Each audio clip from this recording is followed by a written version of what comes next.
Oke. Memilih lokasi cabang yang tepat. Nah, ini contoh kasusnya tadi yang saya sebut namanya kecelakaan sukses. Kalau tadi kita sengaja melakukan kecelakaan itu, yang kali ini benar kecelakaan sukses. Ya. Misalnya, Anda membuka outlet pertama ramai. Ya, kemudian buka cabang kok sepi. Oke, apa yang salah? Nah, sebenarnya bisa jadi Anda salah, tentu aja pasti lokasinya kan begitu loh. Nah, ini bagaimana cara kita menentukan lokasi yang benar. Ini yang paling penting. Terus kalau sudah terlanjur sepi gimana Mas Ci? Ya pilihan Anda buka di tutup dan kemudian buka di tempat yang lain. Tempat yang sekarang di-adjust sesuai dengan target pasarnya. Tapi itu artinya Anda kalau dalam kasus membuka cabang itu Anda sudah menjadi pecah fokus.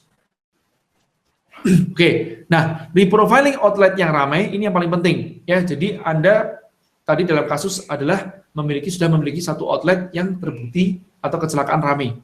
Nah itulah yang Anda reprofilkan. Siapa sih target pasar Anda itu sesungguhnya secara spesifik dan dari mana mereka berasal. Oke, misalkan mereka berasal itu maksudnya datang dari perkantoran, datang dari kampus, datang dari perumahan kah? Kalau ada perumahan, tipenya tipe berapa? Kalau ada kosan, kosannya tipenya seperti apa? Ini menunjukkan kelas ekonominya mereka. Dan kemudian when-nya atau kapan? Apakah mereka itu beli atau kebanyakan tempat rumah makan Anda ini ramainya di jam makan siang, di sore hari atau di malam hari? Oke. Amati data itu, jadi yang paling penting sekali lagi selalu berbicara dengan data. Nah ini kan profiling secara fisik ya, jadi apa yang menjadi aset Anda adalah mata ya, jadi Anda amati mereka, lihat mereka dan telinga, dengarkan mereka. Oke, baik, saya lanjutkan ya. Misalkan data yang saya maksud data ini adalah mayoritas pelanggan ya, atau bisa dikatakan paretonya atau 80% pelanggan itu siapa. Dan ternyata yang didapat adalah 70% wanita dan 30% laki-laki. Oke, ini kadang-kadang datanya juga bisa jadi 50% wanita, 50% laki-laki. Usia 17 sampai 25 tahun contohnya. Kemudian mereka masih kuliah atau alias kebanyakan adalah mahasiswi. Naik sepeda motor matic kebanyakan. Ini contoh aja. Tapi sepeda motor tidak mutlak banget, yang penting motornya. Oke, lanjut. Nah, saat pulang dari kampus, itu mereka makan di sana atau di tempat Anda. Nah, kemudian ramainya pada saat sore hingga malam. Nah, dari data tersebut, Anda bisa menganalisa. Kira-kira kalau Anda mencari tempat, Anda akan cari yang kriterianya seperti apa? Ini kan kita katakan profil atau kriteria si pelanggan. Berbeda dengan namanya kriteria tempat. Tapi yang namanya kriteria dari pelanggan tersebut, ya itu bisa untuk menentukan kriteria tempatnya. Oke. Nah, dari situlah kita dapatkan lokasi yang ideal untuk membuka cabang adalah harus dekat dengan kampus. Oke, ini yang pertama. Dan kemudian sebaiknya yang kampusnya mayoritas wanita. Nah, untuk penjelasan ini agak sedikit berbeda ya, teman-teman. Tadi pada saat kita survei memang mayoritas 70% wanita. Tapi Anda juga harus survei apakah kampus di sekitar Anda atau dalam arti outlet yang pertama tadi yang ramai tadi itu memang mayoritas wanita. Nah, kalau ini memang mayoritas wanita, Anda tentu aja alangkah baiknya juga menguji coba. Jangan-jangan di kampus yang mayoritas laki-laki atau mungkin 50-50 laki-laki dengan perempuan juga laku di situ kan begitu ya. Dalam arti tidak dikarenakan oleh gender mereka membeli. Ini Anda harus pahami. Dan ini kalau kasus asumsinya misalkan kampus tersebut memang kampus tersebut adalah 50-50 tapi yang datang mayoritas wanita, ada apa kampus di sekitar situ, ada yang cewek, ada yang cowok, tapi yang datang tetap mayoritas wanita, maka dari itu produk Anda mungkin banyak disukai atau digemari oleh wanita. Oke. Nah, jadi terus kemudian banyak menggunakan motor matic. Maksudnya apa? Cari lokasi kampus yang banyak menggunakan motor matic atau cari lokasi yang banyak dilewati oleh motor matic. Itu contohnya. Ya, dan wanita. Terus ingat, berada di sisi kiri menuju jalan pulang dari kampus ke rumah kos. Oke, kenapa? Ada yang tahu nggak? Kenapa yuk? Karena mereka membeli rata-rata saat pulang dari kampus. Di keterangan sebelumnya kan? Ya. Dan ramainya sore hingga malam hari. Jadi yang dimaksud sore hingga malam hari ini artinya pada saat mereka pulang dari kampus. Ya. Nah, kenapa di sebelah kiri jalan? Karena jalan pasti lewat sebelah kiri, Mas. Nah, karena kita nyetirnya di Indonesia, jadi sebelah kiri. Iya. Ya. Nah, jadi artinya apa? Kalau di sebelah kanan jalan itu adalah barrier bagi kita untuk menyeberang. Iya. Oke, apalagi kalau tempatnya macet. Dan apalagi kalau ada boulevardnya. Ya. Nah, makanya biasanya orang itu menghindari apa disebut namanya jalan searah. Ya, karena jalan searah itu sangat riskan untuk dipakai untuk tempat usaha. Ya, kenapa? Orang itu harus muter lagi kalau orang itu seandainya nyasar atau terlalu jauh tempatnya. Ya, dicari kalau bisa dua arah yang tak terhadap oleh boulevard atau pembatas jalan. Ini penting sekali. Jadi kalau ada pembatas jalan ya di tengah-tengahnya itu biasanya orang akan malas untuk muter kejauhan. Nah, ini menjadi suatu barrier. Yang lucunya di Batam itu pernah kejadian ya tempat ada satu area ya, itu yang area itu tadinya dari jalan ini nanti kalau Anda menonton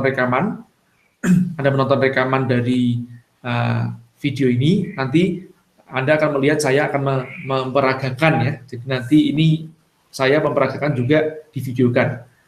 Nah, jadi jalan ini ya, kalau di sini tadinya mobil atau motor bisa lewat langsung kemari. Nah, kemudian suatu saat di LLAJR atau dari pihak pemerintah itu memblok jalan tersebut dan sehingga orang tidak bisa langsung belok ke kanan dan orang harus berputar sangat jauh sekali ya.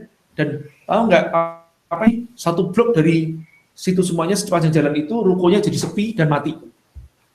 Nah, ini penting sekali, pastikan kalau Anda membuka suatu usaha ya tidak ada dalam waktu dekat regulasi dari pemerintah untuk mengubah marka jalan.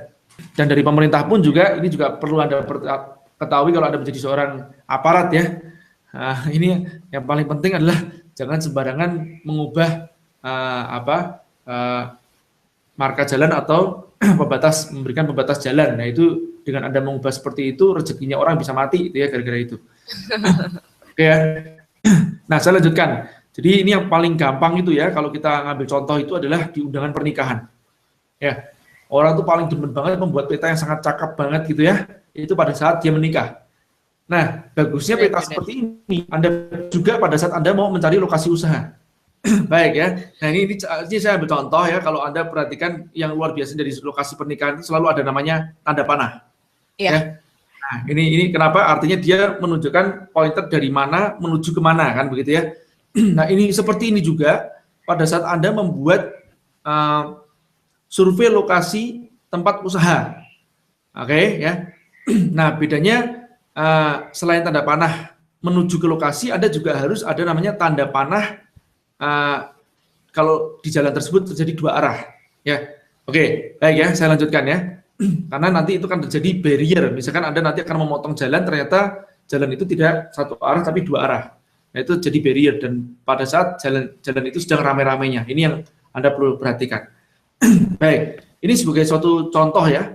Kalau Anda tahu namanya ada suatu permainan yang namanya SimCity ya, itu adalah suatu permainan yang menurut saya permainan yang sangat bagus banget untuk bagaimana kita ini merencanakan suatu bisnis dalam suatu kota. Nah, kita setel sebentar ya. Ini ada satu gambaran yang bagus dari film ini.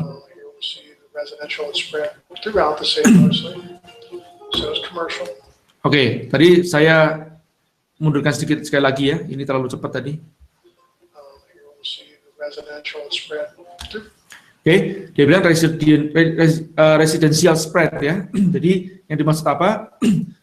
Harusnya kita pada saat melakukan survei lokasi, kita juga menandai dalam peta tersebut di mana tempat-tempat tinggalnya.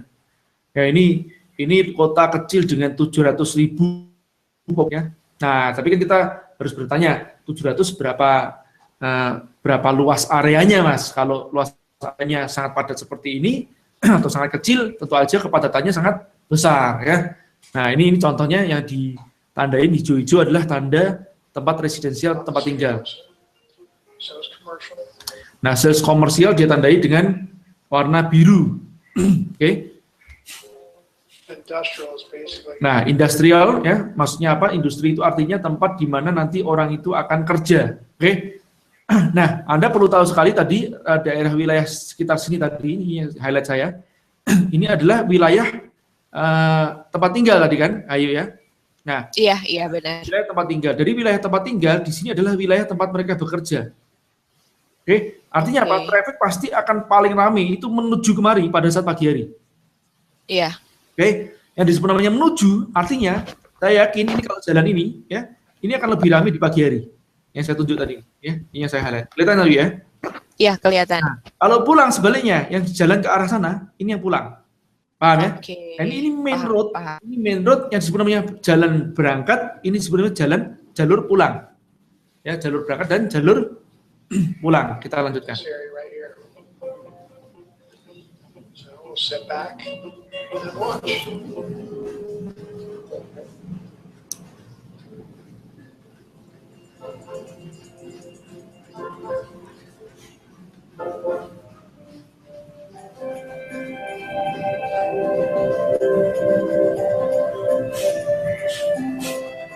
Oh, ternyata kita perhatikan di sini dua arah ya. Iya, benar-benar. Selain dua arah, perhatikan ini adalah bukan di Indonesia, jadi sebelah kanan jalan, bukan kiri jalan. Nah, tapi ada perhatikan tadi, seperti yang saya katakan, areanya tadi di industrial tadi yang sebelah sana ujungnya, ya di bagian ke industri tadi itu traffic yang paling ramai, menuju ke industri.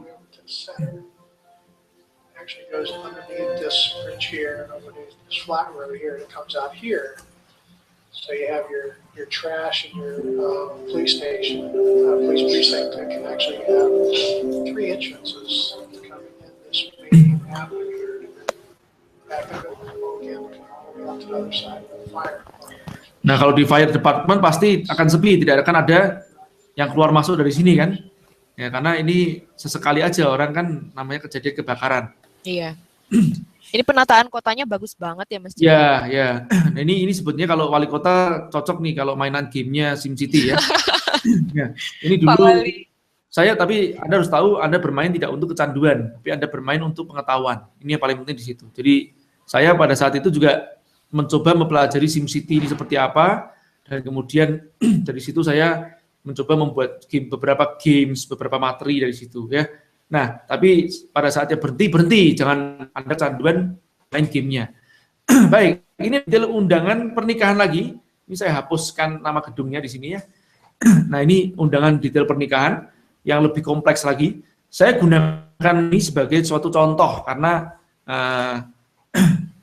biasanya orang nikah itu sudah cukup padat lah, dia membuatnya cukup bagus banget. Tapi ini ada sesuatu yang hilang di dalam sini ya. Kalau Ayu perhatikan, teman-teman perhatikan. Ini ada area yang menurut saya kurang, ini yang masih kosong, yang mungkin ini banyak residensial di dalam sini, ini yang mungkin tidak ditunjukkan. Oke, baik. Saya kasih tanda, ya, yang warna merah itu adalah arah traffic masuk, ya. Ini kalau Anda perhatikan, dari. Jadi, kota ini, daerah sekitar mana ini? Ini sekitar mana, yuk? Bekasi, kan? Bekasi, ya? Iya. Bekasi. Baik. Nah, ini jadi dari Pulau Gadung, dari Kalimalang, dari Jakarta, dari Pekayon, dari Narogong, dari Pondok Hijau, dari Mustika Jaya, dari Cirebon, dari Cibitung, dari Cikarang. Anda bisa perhatikan kenapa planet Bekasi ini sangat ramai, populasinya minta ampun. Ya, karena disebut trafiknya darinya banyak banget.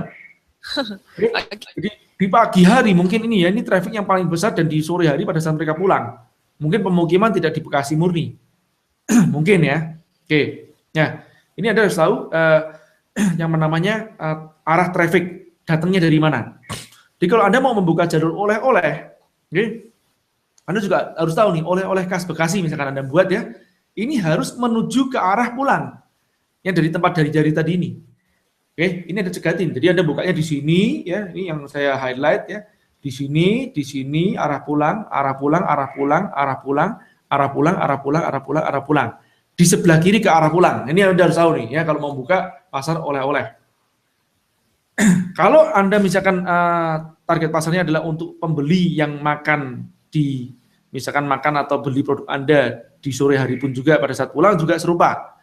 Beda dengan pada saat datang ya. Nah, ini saya tandain yang warna hijau ini kebetulan mereka tapi menandain cuma sedikit aja yang sebenarnya pemukiman ya. Nah, ini ada beberapa perumahannya. Ini saya anggap aja ini perumahannya. Nah, tapi ini di sini satu areanya saya agak sedikit canggung. Kenapa di sini tidak ada perumahan? Mungkin di sini ada, mungkin bagi mereka yang membuat peta pernikahan tidak seberapa penting mungkin ya. Nah, mungkin yang disebutkan yang terkenal saja. Anggap aja mungkin di sini juga ada perumahan, Tapi kita berasumsi sesuai dengan peta saja, biar gampang ya. Karena hanya suatu kasus saja. Nanti pada saat kondisi kenyataannya, Anda harus bisa memetakan secara detail lagi ya, teman-teman. Anda perhatikan di sini yang warna hijau-hijau ini adalah saya anggap perumahan. Oke. Nah, kalau Anda ingin membuka tadi target pasarnya adalah dekat dengan yang disebut namanya kampus kan? Dan di sini kampusnya hanya ada satu. Contohnya adalah sini ada Unisma. Unisma ini singkatan dari apa ya? Universitas Islam apa ya? Oke, anggap aja ini Unismanya apalah gitu ya. Islam apa? Amerika. Atau Universitas Manis Manja, dan gitu aja. Saya nggak paham katanya apa. Nah, anggap aja di situ. Nah ini di sini kebetulan satu contoh kasus saja di sini adalah satu-satunya kampus, misalnya begitu. Oke? Dan Anda ingin membuka cabang yang tadi kan secara dengan demografisnya, ya. Saya bacakan ulang. Harus dekat dengan kampus, kemudian sebaiknya mayoritas wanita, banyak pengguna motor matic berada di sisi kiri jalan menuju pulang dari kampus ke rumah kos, atau ya kalau rumah kos artinya ke tempat tinggal ya, atau dua arah yang tak terhadang oleh boulevard atau pembatas jalan. Baik. Nah, paling gampang Anda menarik garis ya, lingkaran duluan, yang membuat suatu lingkaran dari si kampus tersebut sepanjang radius 5 km. Oke. Nah, kalau perlu membuat beberapa ring. Kalau ada 1 km, 2 km, 3 km, sampai 5 km. Kenapa kita mengatakan 5 km? Karena lebih dari 5 km adalah menjadi barrier bagi orang untuk datang ke tempat Anda nantinya. Oke. Nah, jadi ini kan trafficnya dari kampus menuju ke perumahan. Nah, Anda perhatikan dari sini, kampus menuju ke perumahan hanya ada 1, 2, 3, ya, yang paling dekat. Ini paling dekat ya, yang bersinggungan di sini. Anggap aja sisanya itu lebih dari 5 km. Oke, jadi hanya 3 kampus saja. Oke. Nah, yang paling dekat di sini adalah di sini yang masuk ring, yaitu yang sebenarnya perumahan, mungkin ini anggap aja perumahan adalah namanya Ramayana dan Borobudur. Menurut Anda kira-kira di mana Anda akan membuka outlet Anda atau membuka cabang Anda? Coba kita lihat, ini ada saya dropkan namanya bintang-bintang, artinya itu adalah simbol dari lokasi yang kemungkinan Anda bisa buka, dan itu adalah yang masih kosong, anggap aja seperti itu. Nah, dari 4 lokasi yang masih kosong tersebut, mana yang kira-kira memungkinkan? Oke, perhatikan baik-baik. Katakanlah ini adalah lokasi ya A, ya ini 1, 2, 3, dan 4. Nah jadi mana dari lokasi tersebut 1, 2, 3, dan 4 ini yang menurut Anda adalah paling cocok untuk dibuka outlet Anda atau cabang Anda? Nah, kalau Anda perhatikan, yang paling dekat dengan si Unisma ini adalah yang sebelah sini, yang outlet yang 4. Tapi Anda perhatikan baik-baik, untuk menuju ya, jadi Unisma outlet yang keempat ini untuk yang sebelah kiri, dianggap dengan sebelah kiri jalannya, dia menuju ke perumahan yang saya highlight yang dari BTC ini. Oke, dan ini padahal ini di luar area 5 km, di luar radius 5 km. Oke, kalau mau menuju ke tempat yang Ramayana dan Borobudur, ya maka orang akan melewati jalur ini dan ke sini dan ke situ atau ke sini, betulkah? Nah, Anda perhatikan baik-baik. Nah, artinya kalau dilewatin jalur seperti ini, ya, outlet yang keempat ini atau lokasi yang keempat ini berada di sebelah kanannya. Ingat baik-baik. Artinya tidak baik kan kalau di sebelah kanannya, betul? Betul. Kalau di sebelah sini, saya perhatikan kalau dari cara jalannya, ya, yang outlet yang pertama tidak memungkinkan juga karena tidak bisa ke kiri atau sepertinya ini satu arah. Iya. Lalu seperti ini, makanya dia harus berputar ke sini. Ya, kecuali Anda nanti di arah berangkat, ini mungkin bagus. Dengan asumsi ini adalah satu arah. Oke ya. Jadi yang pertama agak kurang bagus juga. Yang keempat kurang bagus. Bagaimana yang kedua sama yang ketiga? Nah, bagusan mana yang kedua sama yang ketiga? Kalau yang ketiga berarti yang kedua Anda harus ke kiri duluan dan Anda berada di sebelah kanannya. Betul nggak? Iya. Nah, beda dengan lokasi yang ketiga. Lokasi yang ketiga menurut saya termasuk terbagus. Kenapa? Untuk menuju ke tempatnya Ramayana, perumahan dan Ramayana ataupun Borobudur, Anda melewati jalur ya sebelah sini, kemudian ke sini. Artinya ini dia berada di sebelah kiri. Iya. Betul ya? Menuju ke perumahan. Nah, artinya lokasi yang terbaik dari keempat ini adalah lokasi nomor 3. 3. Betul? Nah, ini contoh cara pemilihan lokasi pemetaan pasca tadi kita memetakan who is our specific target market dan where they usually hang around. Oke, siapa target pasar Anda yang spesifik dan di mana mereka biasa berkumpul dan kapan mereka membelinya ya. Oke, baik. Ini studi kasus yang cukup dalam ya, teman-teman untuk membuka outlet. Dan Anda perhatikan apa yang saya sampaikan ini, saya katakan tidak dimiliki oleh 90% franchise lokal. Ini Anda harus tahu. 90% franchisor lokal di Indonesia tidak memiliki ilmu ini atau ilmu pemetaan lokasi. Baik, saya lanjutkan. Nah, alangkah baiknya pada saat Anda membuka suatu outlet yang mungkin belum pasti, ya, ataupun juga kemungkinan sudah cukup bagus menurut Anda, pas menurut Anda, alangkah baiknya Anda mencoba secara mobile lebih dahulu. Jadi artinya apa? Jangan gunakan kios permanen, apalagi kontrak sewa selama 2 tahun. Oke, lebih baik Anda mencoba mungkin membayar ongkos mahal dikit, Anda bisa menyewa 3 bulanan, atau bisa menyewa 1 bulanan, atau kalau ada outlet yang mobile seperti di gambar ini lebih bagus. Oke, jadi Anda coba duluan. Ya, di tempat yang tadi menurut taksiran Anda adalah tempat yang strategis.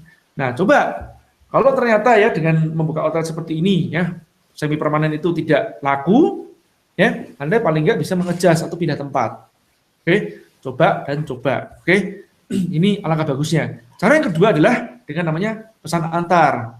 Oke, jadi misalkan Anda membuka outlet mungkin radiusnya 5-10 km dari situ, itu outlet yang pertama atau cabang yang pertama. Dan ini sekarang Anda akan ekspansi sekitar 5-10 km.